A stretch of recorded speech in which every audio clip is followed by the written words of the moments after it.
The derivative. The slope of a curve. The key to solving a wide range of problems is the ability to compute the slope of the tangent line to the graph of a function f at a given point a f of a. The slope of the secant line through a f of a and a second point a plus h f of a plus h provides an approximation when h is small. And the exact slope of the tangent line is the limit of secant line slopes as h approaches 0. Here we see what happens as h gets smaller.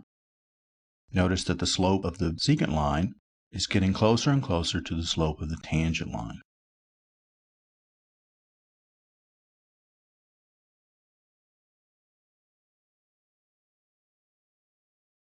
The slope of the secant line through a f of a and a plus h f of a plus h is the quotient f of a plus h minus f of a divided by h. This is just an application of the standard formula for the slope of a line through 2 points.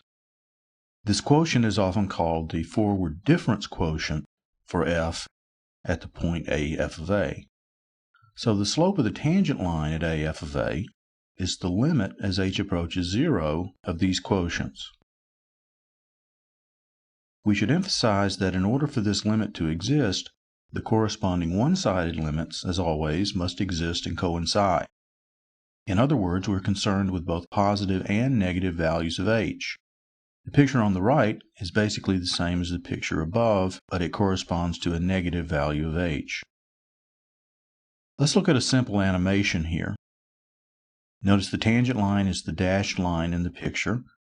The secant line is the blue line. What we'll see here first is the secant line getting closer and closer to the tangent line as h approaches 0 from above, and then the same thing as h approaches 0 from below.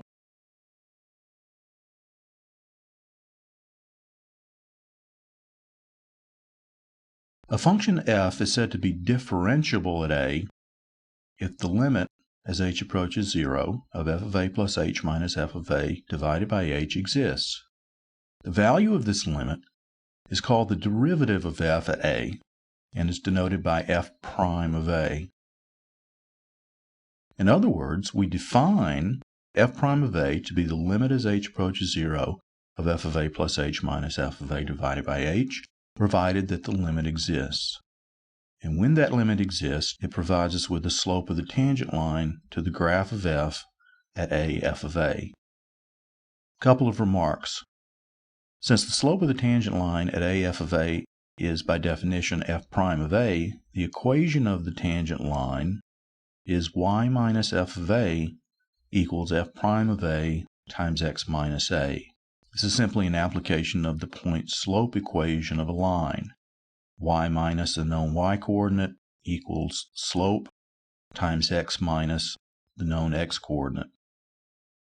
F prime of a is often referred to as the rate of change in f at x equals a.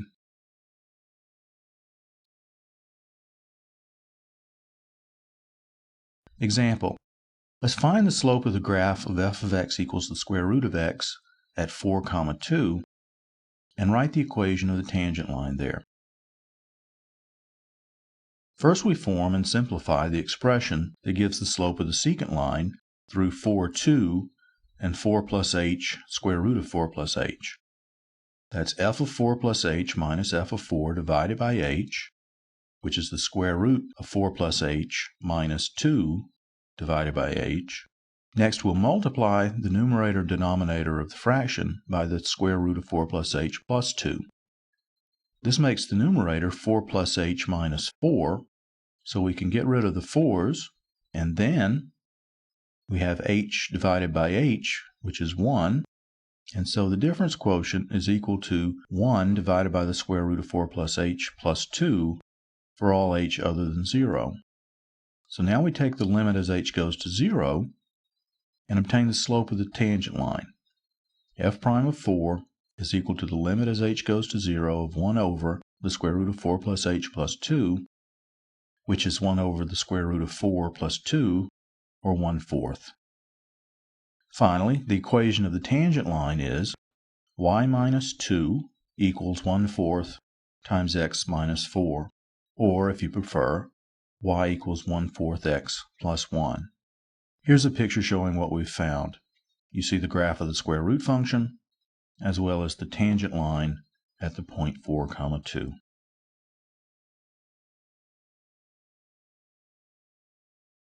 The derivative as a function. Given a function f, we define a function named f prime, called the derivative of f, by f prime of x equals the limit as h goes to 0 of f of x plus h minus f of x divided by h. The domain of this function f prime is understood to be the set of all x for which the defining limit exists, that is, at all x at which f is differentiable. Note that wherever f prime of x exists, it is the slope of the graph of f at the point x f of x, as well as the rate of change in f of x.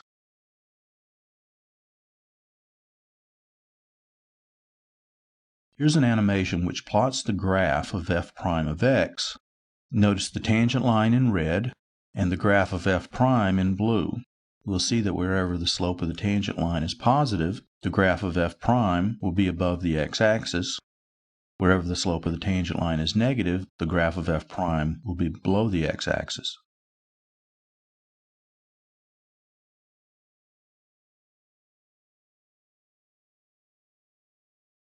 And notice that as the graph of f tends to level off, the graph of f prime is approaching the x-axis.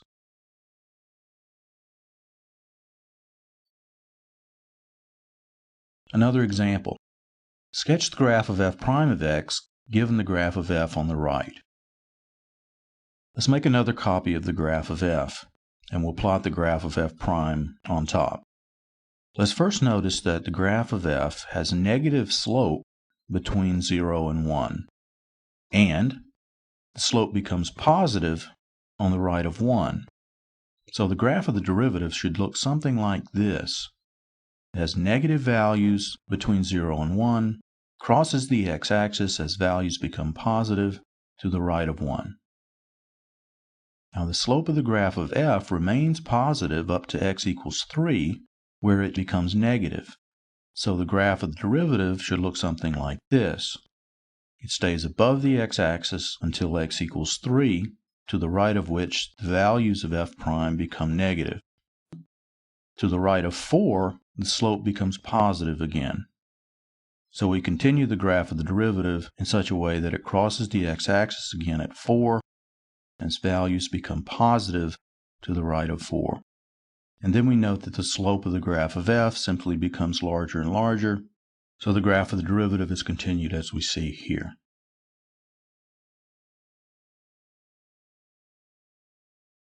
Example. Find f prime of x given that f of x equals x plus 1 over x. First we form and simplify the expression f of x plus h minus f of x divided by h. F of x plus h is obtained by substituting x plus h into the function f for x wherever it appears in the formula. So f of x plus h is x plus h plus 1 over x plus h. And of course f of x is just x plus 1 over x. Now we do some simplification. Notice that the numerator contains x minus x, so the numerator is h plus 1 over x plus h minus 1 over x. So at this point we'll split off h over h into a separate term, and then to simplify the second term, we'll multiply the numerator and denominator by the least common denominator of the fractions in its numerator, x plus h times x. Now, h divided by h is 1, and the numerator of the second term becomes x minus x plus h. X minus x is 0, so our numerator is just minus h. Now we can cancel an h, and we have 1 minus 1 over x plus h times x, which is finally in a form in which we can evaluate the limit as h approaches 0. Therefore, f prime of x is equal to the limit as h goes to 0 of 1 minus 1 over x plus h times x, which we can easily see is 1 minus 1 over x plus 0 times x, which is 1 minus 1 over x squared. We point out that this is a formula that will give us the slope of the graph of f at any given x. Here's the graph of f. Notice that the graph has a slant asymptote. That's actually the graph of y equals x, which has slope 1. Notice that the slope of f is positive when x is less than minus 1 and negative when x is between minus 1 and 0. And notice how this corresponds to the graph of f prime, changing from positive to negative at x equals minus 1. Also, the graph of f has negative slope between 0 and 1 and positive slope to the right of 1, and the graph of the derivative for positive x looks like this.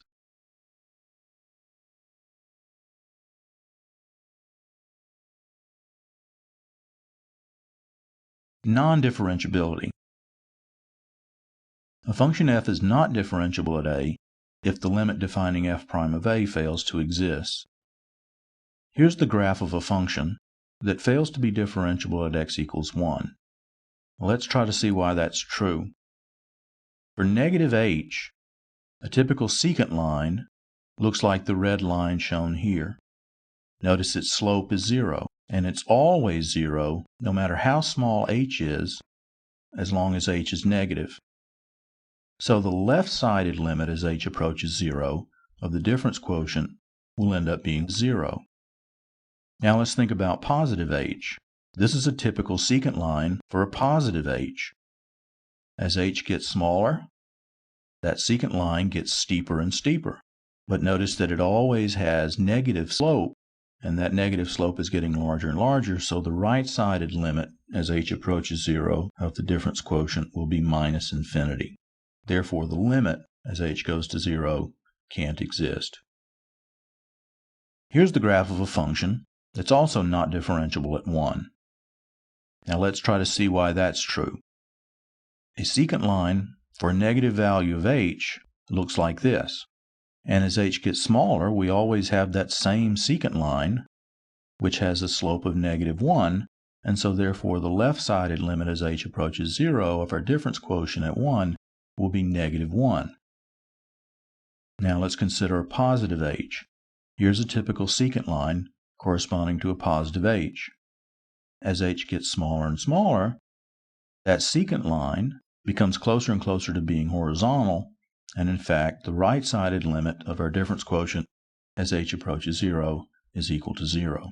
Since the left-sided limit is minus 1 and the right-sided limit is 0, the limit as h approaches 0 does not exist. Here's the graph of a function that's not differentiable at 0. To see why, let's consider a secant line corresponding to a negative value of h. Notice it has a positive slope. As h approaches 0 from the left, those positive slopes are simply getting larger and larger as the secant line becomes vertical, and so we conclude that the left-sided limit is plus infinity. A secant line corresponding to a positive h looks something like this, and as h approaches 0 from the right, again we're seeing positive slopes that become larger and larger, and so the right-sided limit is plus infinity. Notice that the left and right-sided limits agree in a sense. They're both plus infinity. In fact, this example is different from the previous two in the sense that there is in fact a tangent line to the graph there. The tangent line is actually vertical. Here's another graph of a function that's not differentiable at x equals 0. Here's a secant line corresponding to a positive value of h. Notice that the slope is positive. And as h gets smaller and smaller, that positive slope gets larger and larger, and so the right-sided limit of the secant line slopes as h goes to 0 is plus infinity. Here's a secant line corresponding to a negative value of h. Notice that the slope is negative, and as h gets closer and closer to 0, those negative slopes get larger and larger and approach minus infinity.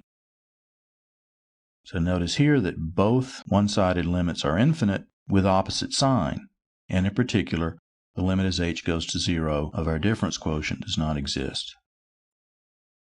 In the first picture, the function has a simple discontinuity. And in fact, any function that has a discontinuity at a number a is also not differentiable at a. Or in other words, if f is differentiable at a, then it must be continuous at a. In our second picture, notice that the graph has something that we could describe as a corner point. It is a point where the graph of the function is not smooth. In other words, there's an abrupt change in the slope at x equals 1 here. In our third picture, the function has a vertical tangent line at x equals 0. In the fourth picture, we have something that we call a cusp. The graph comes to a very sharp point at x equals 0. So these are four primary ways in which a function fails to be differentiable.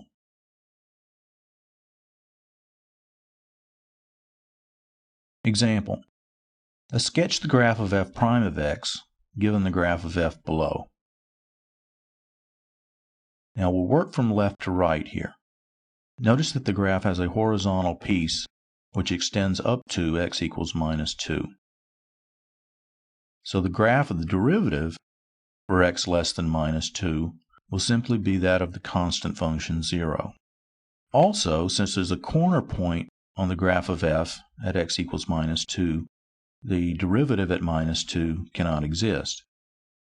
Between minus 2 and minus 1, the graph has a constant slope of minus 1. So the graph of the derivative between minus 2 and minus 1 is a horizontal line at y equals minus 1. And notice there's another corner point at x equals minus 1 on the graph of f, and so f prime of minus 1 does not exist. Now between minus 1 and 0, the graph of f has slope 1, and so the graph of f prime over that interval looks like this. Now the graph of f has a discontinuity at x equals 0, so f prime of 0 doesn't exist. Between 0 and 1, the graph of f has slope 1, and so the graph of f prime looks like this. Now to the right of 1, the graph of f has a positive slope, and the closer we are to 1, the larger that positive slope is. In fact, the limit from the right as x approaches 1 of the slope will actually be plus infinity. So what that tells us is that the graph of f prime has a vertical asymptote at x equals 1, and f prime approaches positive infinity as x approaches 1 from the right. Notice that the slope of the graph of f decreases for x greater than 1 while remaining positive, which results in the graph of the derivative looking something like this.